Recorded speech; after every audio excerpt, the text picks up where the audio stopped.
Prečo Zelenskému hrozí politická smrť? A možno nie len tá.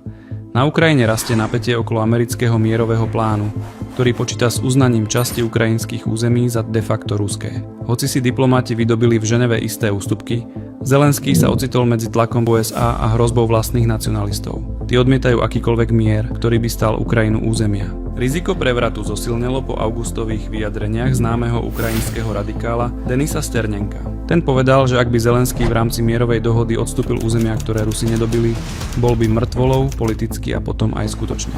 Na tento prezidentov problém upozorňoval pred časom aj historik Peter Hitchens, ktorý pripomenul, že nacionalisti z Azova ho už v minulosti varovali pred kapituláciou. Situáciu pre Kyjev zhoršujú korupčné škandály ukrajinskej politickej špičky, ako aj vládne rošády a neistota, či prezident ešte kontroluje svojich ľudí.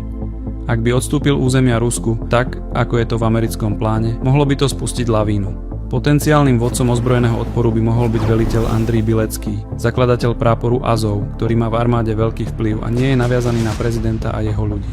Teórie o tom, že Zelenský plánuje útek do zahraničia a kupuje tam nehnuteľnosti, sa zatiaľ nepotvrdili, no náhla zmena nálad by ho mohla poľahky prinútiť hľadať útočisko na západe. Napríklad pod krídlami britského expremiéra Borisa Johnsona či amerických neokonzervatívcov, ako sú bratia Kaganovci, Viktória Nulandová či Bill Kristol.